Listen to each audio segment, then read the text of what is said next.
Hello, everyone. Thanks for a great talk on how IPv6 is getting to the residential home, to the subscriber edge. Now I'm going to take it from there and talk about what does it look like after, how does it look in the home, what are we working on there. As Keith said, my name is Mark Townsley. I work for Cisco. I'm also co-chair of the Homenet working group in the IETF alongside Ray Bellis, who's right there. And Tim Choen is one of our most prolific editors in charge of the Homenet Architecture document. I'm going to be talking about some of the various principles in the IETF Homenet working group, what the focus is on what we're doing there, as well as a project that I'm helping to guide within Cisco. I'll talk about that as well. So there's sort of two efforts that I'll be discussing. The principles remain the same, and that is no matter how many routers or how they're connected, networks shall have ample IP address space, routers shall know where to send packets, names resolved to addresses, and human touch is not required. So we're trying to focus it on that. IP plus or minus a layer, if you will. We're not designing entire home routers, but we're trying to get this part right, especially as we look at IPv6. Again, two different groups that I have some involvement with, and so the presentation is going to include bits and pieces, solution bits, etc., that draw from both of these, and I'm trying to put it together into a bit of a package. It's not the official consensus view of the Homenet working group. It's not the official consensus view of the open source community, but it's sort of my perspective of how I see things coming together. So the Homenet working group was established back in July of 2011. There was an interim meeting at Comcast at that time. Thank you, John, and his bosses, etc. Of the 120 IETF working groups, we find consistently that Homenet is one of the most well-attended in the top 3. I think that's because everybody's got a home network. And so people just want to get involved for that. Doesn't necessarily mean that everybody there can directly affect the products that come onto the market, etc., but everybody's kind of interested. About a year later, Cisco started this thing called a technology fund. And if you're a distinguished engineer or a fellow at Cisco, you could go to John Chambers and some advisors and say, hey, give us some money to help develop some technology, independent of business units, whatever, and here are our guidelines. Let us help develop this from a pure technology perspective.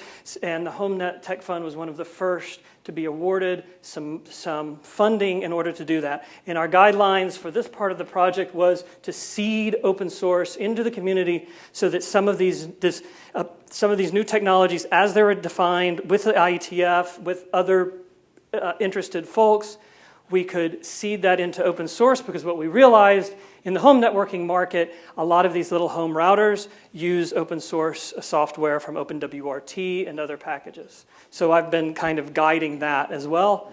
You can take a look now. This is brand new. It's been around for about a month, but it's the first time I've talked about it. If you go to www.homewrt.org, you can see our brand new little website and take a look at some of the open source development we've been doing there.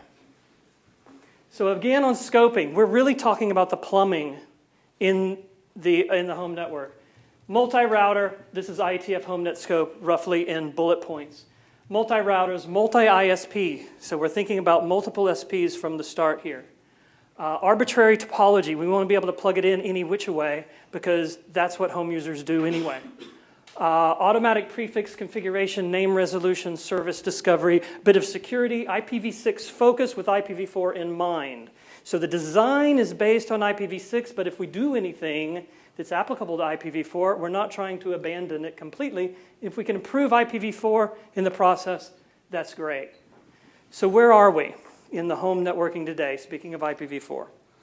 Let's take a look at the evolution of an IPv4 home network. You look back 10 years or 20 years or whatever, this is circa 1980s IBM PC with a modem connected, of course, to your ISP. You get your one IP address and everything's great. Then came along Linksys or what have you, and we worked really, really hard, not we, that was the other company back then, to make this still look like a PC, because of course we were trying, the home user was lying to their ISP. We're going to buy this box to do 2 PCs for the price of 1 PC. So this was a fundamental disconnect. At this point, no longer does the ISP know what's going on in the network, and no longer does IP. We've broken IP end to end at this point. And the back ports on here are doing everything they can to, of course, look like an ISP. So the sort of the NNIs here, the UNIs, the network interconnects are such that PCs plug into the back of ISPs, virtual ISPs, which in turn look like PCs plugged into the back of ISPs. You guys know this, right? Home users don't. So what they do is when we come out with a new model after Cisco bought Linksys, before we sold Linksys, one of the first things that the product manager did is said, those antennas, they're ugly. Let's get rid of them. And let's make something fancy new, embedded antenna, make it prettier and faster, and then sell it. And of course, the users bought it and plugged it into the back of their old unit because, there was a plug on the back of that. In fact, I heard a story on the back of one of the first things we did with the WRT54G. It said WAN and LAN. We removed WAN and replaced it with Internet. And there were users that took their PC and went, oh, it's the Internet port. I'm going to plug it into the Internet jack. And of course, things don't work because that was the WAN port. It was supposed to go to the ISP, not the Internet. You can go and see that online if you want. Another funny story of the whole Linksys acquisition and the time we had it was by default, we had the same set of local addresses on these two boxes, and with a pretty big market share, you end up with two plugged in the back of one another, with two LANs operating with the same set of IP addresses, and this caused some problems. Things didn't work exactly right. Sometimes they did, sometimes they didn't.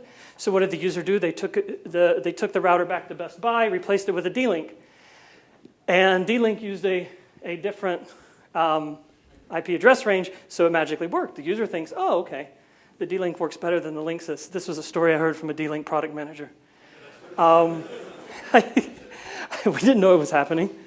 But it seems plausible, right? Then, of course, your Apple devices come along. You buy a time capsule because you want to do backup, but that's actually a built-in router. So that gets plugged into your network. Then your company, Cisco, comes along and says, oh, you need a Cisco router in your home to hook up your Cisco virtual office. We sell it as a product now. I have one. And again, it's another router into the home, and it's got a tunnel, so it looks like another ISP. All of this is to dispel this myth that I always hear, which is, why do you need to worry about multiple routers in your home? You only got one. Smart grid, you hear about that stuff. This is another connection to the internet. Oh, but that's supposed to be separate from your home. Well, what we're seeing is that it's not separate from your home. At a minimum, the electrical operators want to download firmware updates or what have you over the broadband connection if it's there. So now we get another sort of uplink. You've got the new Zigbee world with its Zigbee IP that's IPv6 only. And by the way, I just heard last night that this company that Google bought for $3 billion, which takes a little thermostat and puts it on the internet, or a smoke detector and puts it on the internet, is actually using Zigbee to mesh amongst those devices in addition to the Wi-Fi connectivity that it has into the home network. So this isn't fantasy stuff. If it's V6 only, of course, you have to have some sort of gateway device if you're going to put it out to the internet. Often those things have a Wi-Fi in addition to the Zigbee, and sometimes they have a plug. Your home user is going to probably configure both, and now you've got a loop. Let's not forget VMware parallels running on your laptops. That's another host. They're connected virtually by what is effectively a virtual NAT or a virtual router inside your host. Again, adding more routers into the mix. I'm not even getting into some of the home automation, security, and all these different things that I think John wants to be able to deploy into the home. And I've already got more than 10 routers. So from an ITF perspective, router guy perspective, we look at that and go, okay, well, it's a network. It's got routers. How does this work? But of course, in a home network, it's just a bunch of NATs plugged into each other. Maybe they're in bridge mode. Maybe they're not. And this whole bridge mode thing, I actually bought a couple of home routers, one to set up my parents' house, one in my own, over the holidays. And I was like, okay, what does it look like just right out of the box? To put that thing into AP mode, I had to practically void the warranty on it. Okay, to put it into full bridge mode. They want to be IP connected, right? They want to be the router in your home. but of course you have more of them and they're all plugged into each other. And none of them want to have the view that there's other routers plugged in to that home router. They all want to be the home router. And so that's what we're trying to change, right? To raise this bar in home networking. So how are we going to do it? Solution time. Auto-configuring IPv6. Let's just take this particular network. What do we have to do? The first thing that's very important we have to do is to identify the border routers. Okay? If you're going to talk about a home network, you've got to know what routers are in the home. You've got to know where your uplinks are. And one of the things that we can do to look at that is say, oh, I've got a prefix. Somehow this is an ISP connection. Sometimes that's easy if it's PPPoE and there's a configured username and password. Sometimes it's hard if it's just straight up DHCP and there's nothing else to let you know that it's the back of a home router or the ISP. But that we talk about in a couple of different documents down here. One includes the real secured way to do it, and the other talks more about the sort of, I'm trying to glean the information as best I can.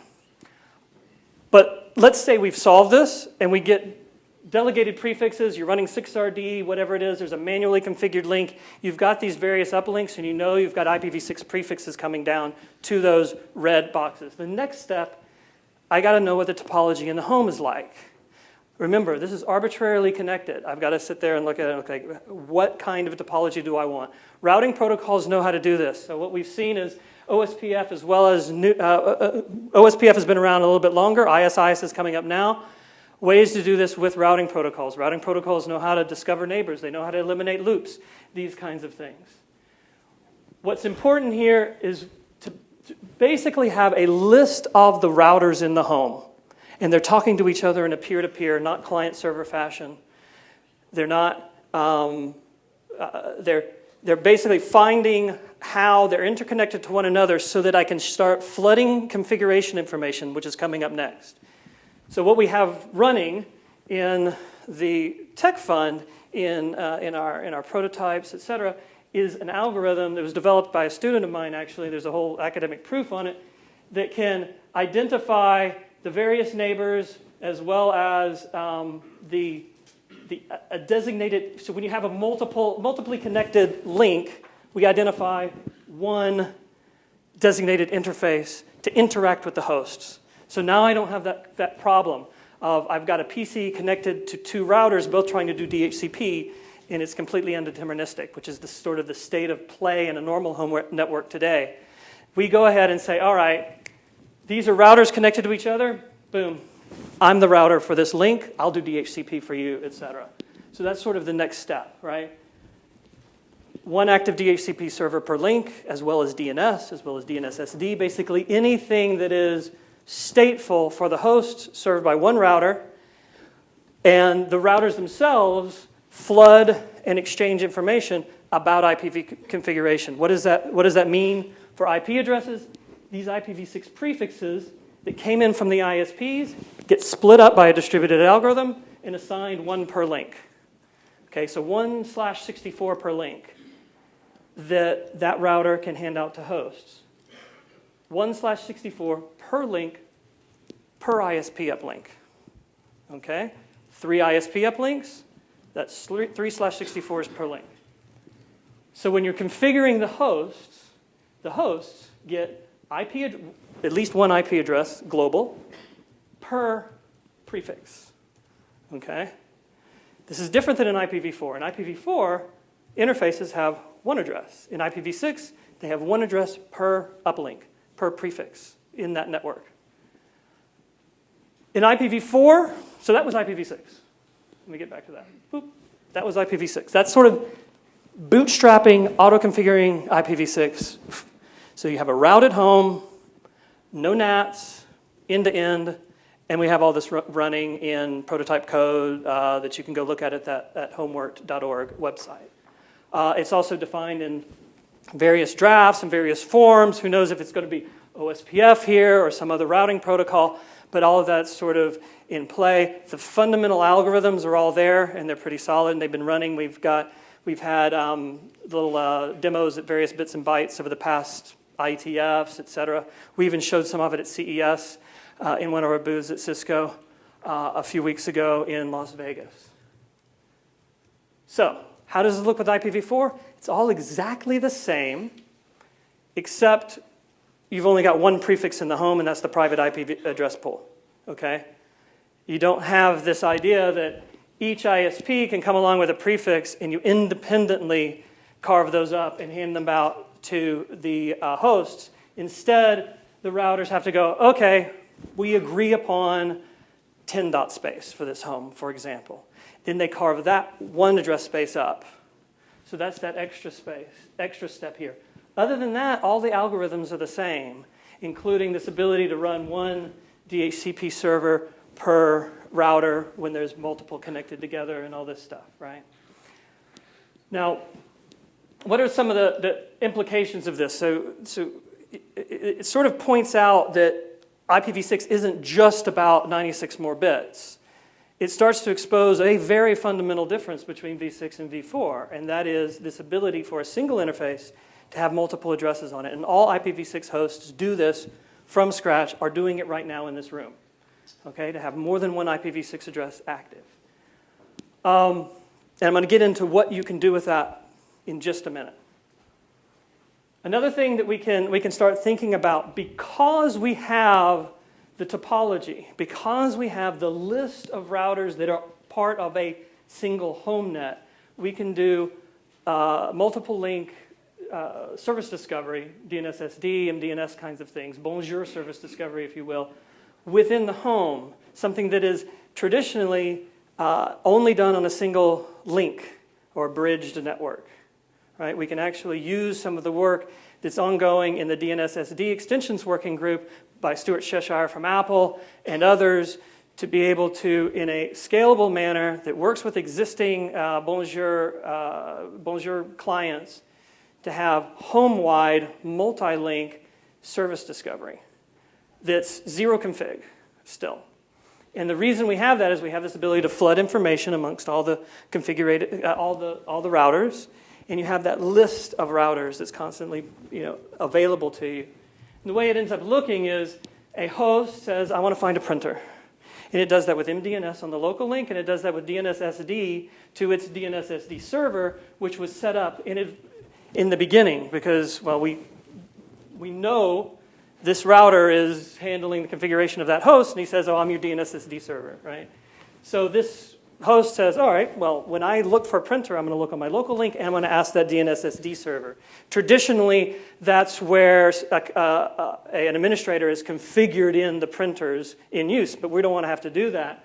So what we do is we turn around and ask the other connected routers within the network that we know because we have that list of routers, and we know the ones that have designated interfaces on them that have servers on them, and those servers are responsible for doing MDNS queries.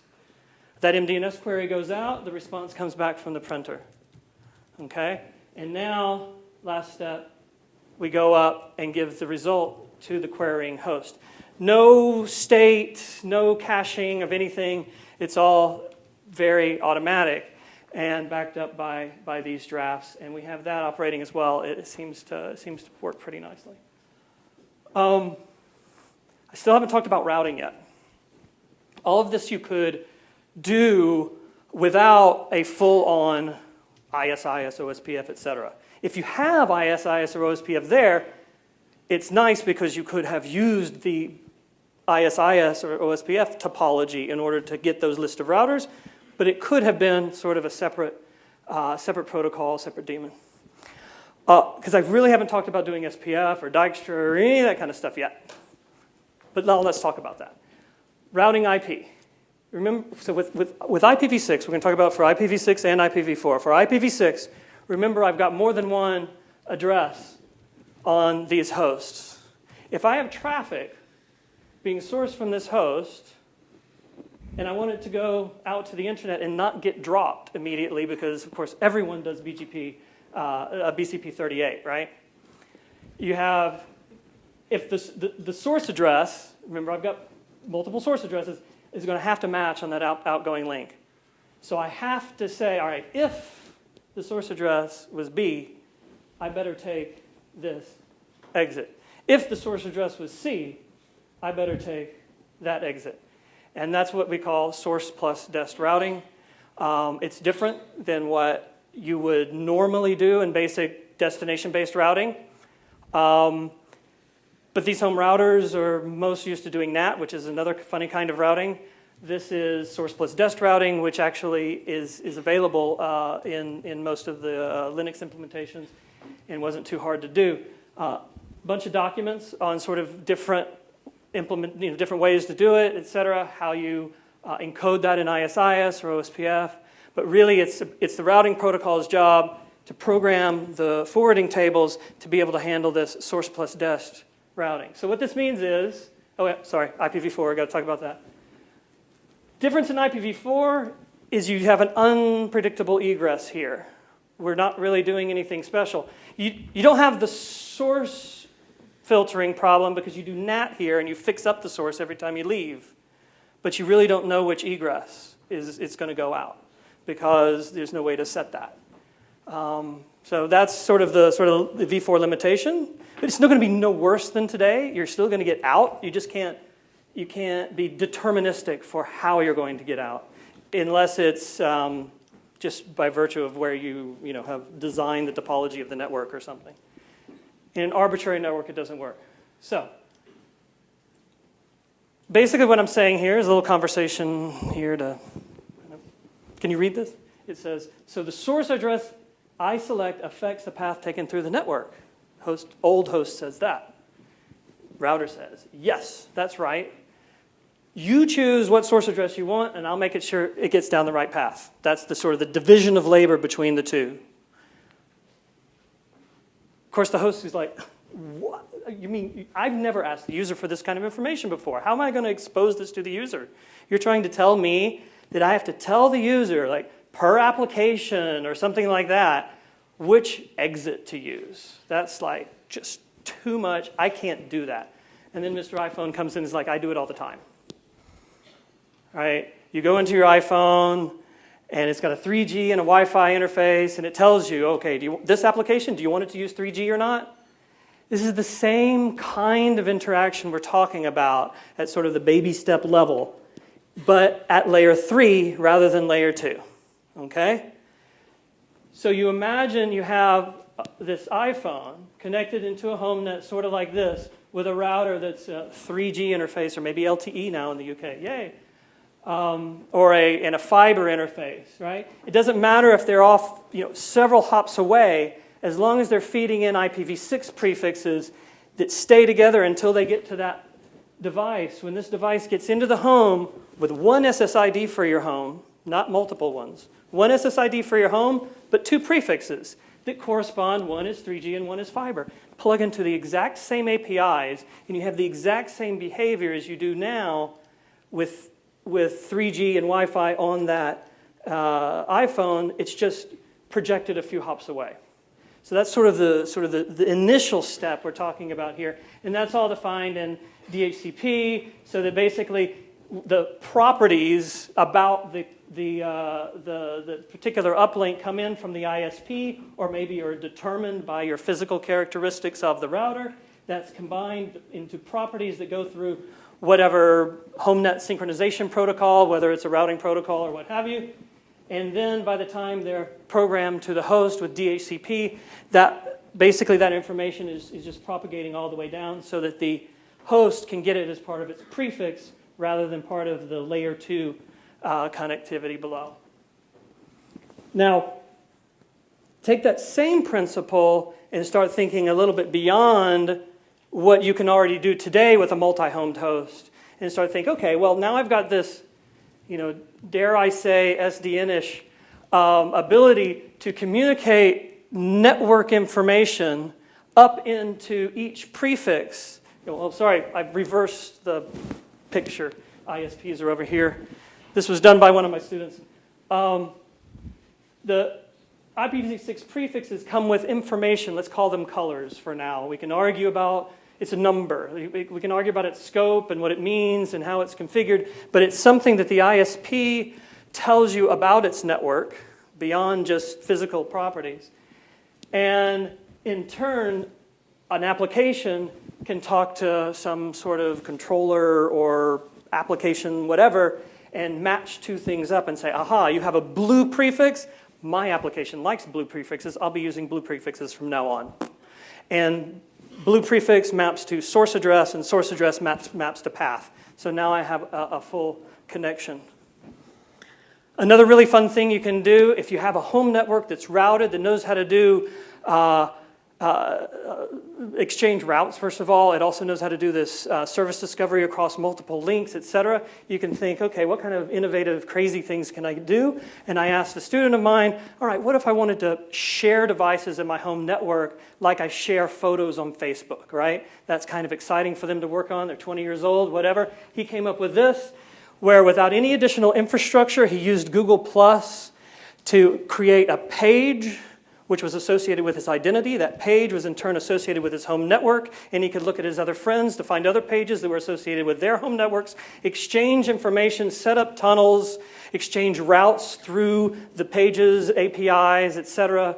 And now Google Plus has become BGP for one thing, but it's also a way to basically use that infrastructure that home users are familiar with to share, and it's also service aware and stuff like that, but you can go read the paper. To be able to use that infrastructure and that interface to be able to connect home networks together. And because you now have a home network that is a thing, you can start, it's cohesive, you can start representing it into that world as a cohesive thing that you own, which is, as a proof of, who knows if this is going to take off? I don't know. He may go join Google and create a new business unit. But it sort of gives that tie-in to the innovation that John was talking about. If we can get that home network working well, you imagine what we could do next with it. So for the summary, IPv6 is increasingly available from ISPs to home users. Homenet is taking IPv6 from the edge deep into the home, which forces us to jump past that barrier that was created when that first Linksys router was put up with a NAT, and started to think about, all right, how do I design the home network, and what does it really need to give me a cohesive single home network that can be utilized in the future? So really to raise the bar in residential home networks. RFCs and open source are being developed. Please contribute. This is your home network we're working on. I feel like Rob Shakir did earlier. Really fast. Any questions, if I have time?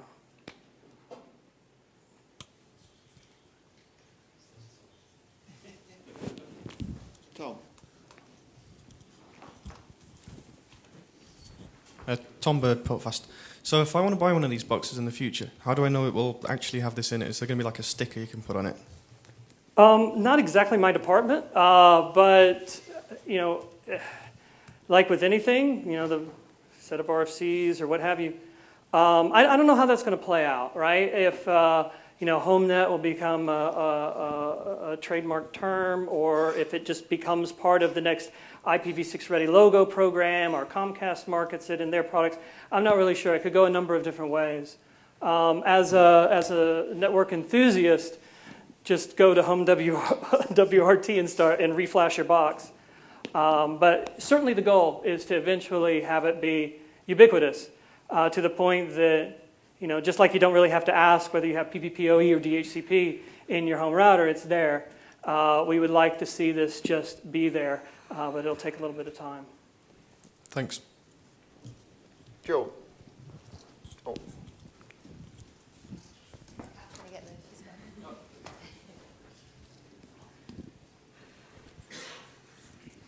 Hi there, Joe Abley, Dine Botnet Architecture. It occurred to me when you were talking. I deserve that. Yeah, that the whole business of choosing which source address to use for an application and not wanting to expose that to the end user, it sounds like the same problem as choosing whether to use v4 or v6. So it sounds like happy eyeballs. So an application could kind of just do simultaneous connects with every source prefix, and whichever one finishes first, use that one. Right, and if you're an iPhone latest running multipath TCP that fits quite well in there, and absent any other information, what this does is just gives you, more pairs of addresses, whether it's v4 or v6, to line up. By having more, in the v6 case, each of those source prefixes, in a v6 case in a HomeNet, each of those v6 prefixes it correlates directly to a routing topology. So that gives more ability for your happy eyeballs or your multipath TCP to have more consistent deterministic choices. So it's giving more information. So absent of colors and all that kind of stuff, yeah, you could just run them all and pick which is best for your definition of best. But it also gives more tools for policy things in the cases where, you know, active measurement, best to a particular communication flow doesn't include cost, for example. Right, so my cable is flat rate, so use that for Netflix, but use the DSL for something else. Right.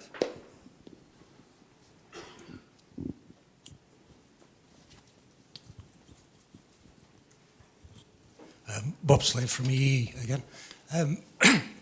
It occurred to me that there's an opportunity here for you to, within the standards, to be implementing something similar to BCP 38, not allowing traffic out of the Homenet that doesn't come from one of those source subnets. Is that something that's likely to be built in? You know, we're designing things with the assumption that that's there, okay? It's, you know, for better or for worse. It is sometimes, at least. So it's the lowest common denominator. As you saw, we're going through great efforts of sources plus dest routing in order to make sure when the packet goes out, we didn't have to NAT it, but the source address was right for that uplink, because we're assuming BCP 38 is going to happen.